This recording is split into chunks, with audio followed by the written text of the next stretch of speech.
Yeah, Freestyle 2010. Pagandahan ng jowa, paangasan ng lolo, at kalakihan ng titi. Sisimulan ko na ba? Here we go. Ako na mauna. Take one. Ang GF ko, kutis niya ay napakakinis. Yung GF mo, kutis ay parang sa atis. Ang GF ko, sunod sa akin sa isang bulong. Ang GF mo, mahaba ang buhok niya sa ilong. Kung tingin mo sa GF mo ay napakaganda, napakalaki naman ng kanyang panga. Tapos sasabihin mo na ang GF mo may cute face. Bakit ang Sunrocks ginagawa niyang toothpaste? Kung ang GF ko, Sunrocks ang ginagamit pang sitilyo. Yung GF mo naman mukha ay parang ginanchilyo. Kaya huwag ka na sa akin magmayabang, kasi ang GF mo pare ay napakatabang. Ang GF ko ay matabang, sa'yo naman maalat. Tapos yung kanyang balat ay napakakunat. Ang sukat ng kanyang utong ay 1 pulgada. Tapos ang kanyang mani ay nawawala pa. Masyado kang chismoso, wala namang alam. Maninga ng jowa mo palaging nilalanggam. Kaya wag mo siyang ipagmamalaki, kasi ang jowa mo nagkamukha lang sa retoke. Alam mo ba, sa GF ko lahat namamangha. Ang bebak mo nahahawig sa palaka. Sabihin na natin na wala siyang mukha. Meron kaya mukha yun? Oo, meron niyang mukha. Meron nga. Oo, puro lang mukha. Take 2. Pagalingan ng lolo.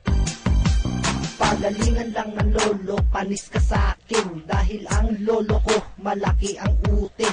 Yung huli niyang biniyak, ang matris ay wasak. At balita ko na pati ang abdo ay pisak. Titi pala yun, kasi akala ko ugat. Kasi titi ng lolo ko 3 nagbubuhat. Yung huli niyang tinira, natagpo ang patay. At sabi sa ibalsa mo na pino ang atay. Alam mo ba ang lolo ko, ang chicks niya ay 8. Pero Lunes hanggang Biyernes lang, iba pa Sabado. Ang lolo mo nakita ko, ang chicks niya ay pilay. At ako'y napasigaw, kala ko na buhay na patay. Sabi mo ang lolo ko, ang chicks niya ay pilay. Yung chicks nga ng lolo mo, nabubulok na yung puday. Mga mukhang standby doon sa Mart 1. At ang mga pek-pek nila'y may langgam.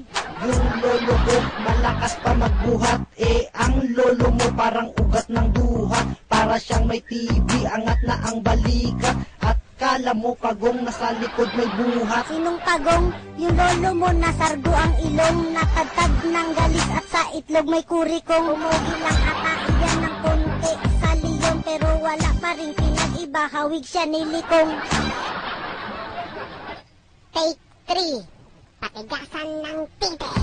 Here we go. Kung patigasan lang ng titi, mas matigas ang akin. Lahat nasa sarapan kahit di na virgin. Di tulad ng sayo, ang titi mo'y malambot.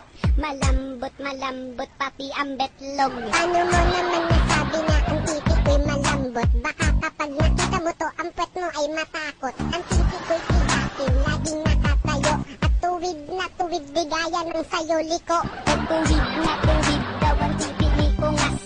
Kanina lang merong nagsabing titi mo'y pingas. Nakakatawa at wala pa yan sa hulma. Tumitigas lang iyan dahil sa Viagra. Viagra, kailan may hindi ko yan kailangan. Dahil ang titi ko mas matigas pa kay Hokogan. At di ito pingas, kaya wag kang magmagaling. Ang titi mo mabaho tulad ng kay Marduling. Oo nga, si Marduling talagang nakakabaho. Pero di naman ganun kabaho ang aking buto. Ito ay patigasan, sa'yo parang Hokogan. Sa akin ang tigas naman ay parang kay Betlogan. Kay Betlogan, tumitigas sa kanya betlog lamang. So tumitigas pala sa'yo betlog laang. At paano mananalo kung ganyan lang yung titi? Matigas nga pero takot sa mani.